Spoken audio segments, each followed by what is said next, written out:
Keluarga siswa SMK yang jadi korban penembakan oleh Aibda R meminta Polrestabes Semarang segera klarifikasi bahwa korban bukanlah siswa yang terlibat tawuran.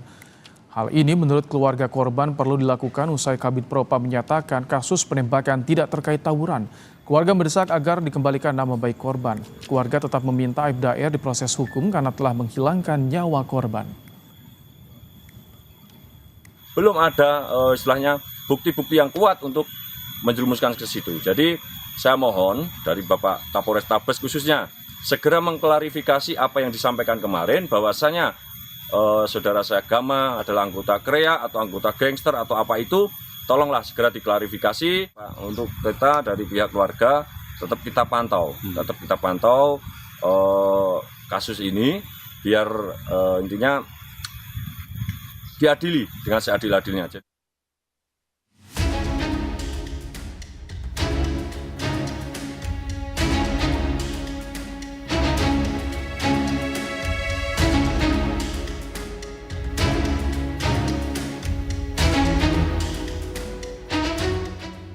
Dalam rapat dengar pendapat dengan Komisi 3 DPR, terungkap perbedaan pernyataan kejadian penembakan Aibda R kepada seorang siswa SMK di Semarang, Jawa Tengah, 23 November lalu. Saat menunjukkan video rekaman CCTV, Kapolrestabes Semarang bilang polisi terpaksa menembak korban karena korban membawa senjata tajam sambil berkendara sepeda motor. Di sini di peristiwa ini ada kendaraan yang dikejar oleh kendaraan yang lain. Ada satu kendaraan yang dikejar oleh kendaraan lain di mana si pengejar ini membawa senjata tajam. Inilah kemudian yang disaksikan oleh anggota, kemudian berniat untuk mengejar. Namun kemudian yang dikejar itu masuk gang. Ada kira-kira 100 meter dari peristiwa ini. Bentar Pak. Ini anggota ini? Ini anggota Pak. Maksud akan mengejar, mengikuti rombongan yang tadi yang bawa. Bentar, ini anggota Pak ya? Dia ini ya? Betul. Oke, tunggu bentar. Namun belum sempat. Oh, dia menghalangi supaya orang nggak kejar-kejaran. Belum sempat yang ngejar itu dibalik kanan lagi Pak. Oh, jatuh tuh ya? Siap. Sementara Kabid Propam Polda Jawa Tengah mengungkap penembakan yang dilakukan terhadap siswa SMK di Semarang bukan karena tawuran, melainkan karena motornya dipepet. Penembakan yang dilakukan terduga pelanggar tidak terkait dengan pembubaran tawuran yang sebelumnya terjadi. Dan memang anggota ini memang benar-benar pulang dari kantor, kemudian bertemu dengan satu kendaraan yang dikejar oleh 3 kendaraan yang diterangkan oleh Bapak Kapolrestabes.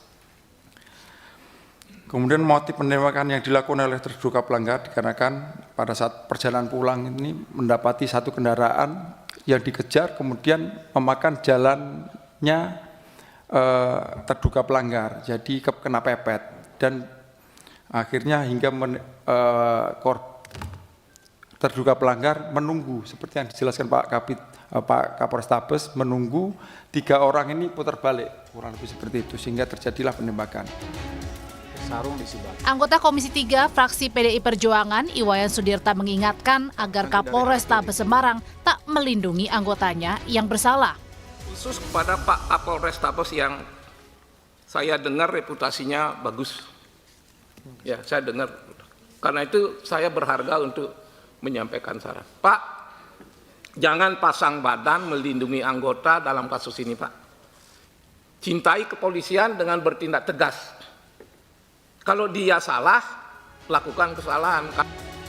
Hingga saat ini, status Aibda R masih sebagai terperiksa dan belum ditetapkan tersangka karena menunggu sidang etik polisi. Kasus penembakan siswa SMK di Semarang harus diusut tuntas oleh Polri, termasuk soal pertanggungjawaban pihak-pihak yang terlibat dalam penanganan proses hukum kasus yang harus sesuai dengan prosedur. Tim Liputan, Kompas TV.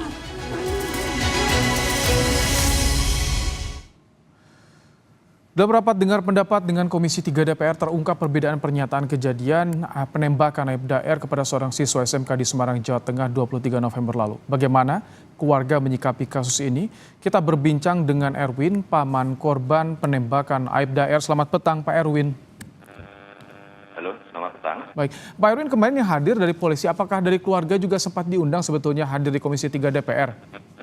Oh ya, untuk kita sudah konfirmasi sama pihak keluarga yang di Semarang juga bahwasanya sebenarnya dari pihak keluarga kami mendapatkan undangan. Cuman informasinya minggu malam itu dibatalkan, dipending lah seperti itu.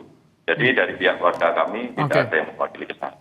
Oke, ini kemarin keterangannya ternyata ada beda narasi. Bagaimana tanggapan keluarga? Ternyata bukan tawuran. Nah, makanya itu Bapak. Jadi kita dari pihak keluarga itu sangat menyayangkan dari pihak Kapolres Tabes yang terlalu dini lah untuk menyampaikan statement-statement yang kemarin beliau sampaikan di media itu bagi kami keluarga terlalu dini. Bahwasanya untuk bukti-bukti dan sebagainya itu kan belum cukup sebenarnya untuk melakukan reka ulang itu sebenarnya juga belum cukup, Bapak. Oh, oke. Belum cukup, terlalu dini. Kemarin Kapolres Tabes juga bilang meminta maaf, siap bertanggung jawab. Bagi keluarga, tanggung jawab seperti apa yang harus dilakukan oleh Kapolres Tabes Semarang? Kalau bagi kami, keluarga agama, yang pasti saya mohon kepada pihak Kapolres Tabes untuk mengklarifikasi statement yang kemarin beliau sampaikan di media bahwasanya saudara kami atau keponakan kami adalah gangster, anggota KPA dan sebagainya. Itu tolong dibersihkan Pak, di media umum juga. Kalau untuk proses hukumnya bagaimana Pak Erwin? Terakhir kami info, status masih terperiksa, belum tersangka. Untuk sejauh ini mungkin kami melihat di media juga masih terperiksa ya. Jadi kami dari pihak keluarga memohonlah kepada beliau-beliau, bapak-bapak dari pihak Polri untuk segera menindaklanjuti, khususnya untuk segera melaksanakan sidang kode etik kepada pelaku.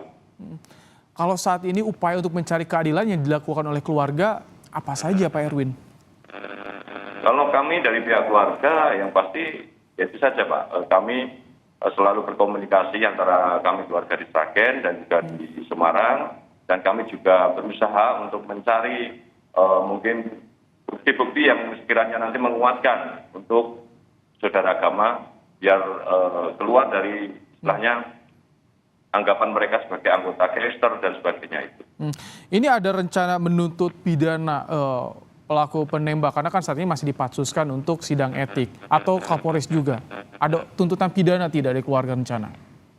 Kalau untuk dari keluarga, kita sudah serahkan kepada keluarga kami yang ada di Semarang, Bapak Subabang, untuk kelanjutan dari pihak pelaku tetap nanti pihak dari keluarga Semarang yang akan melanjutkannya. Tapi kami tetap dari pihak keluarga menuntut untuk melaksanakan proses hukum ini dengan seadil-adilnya.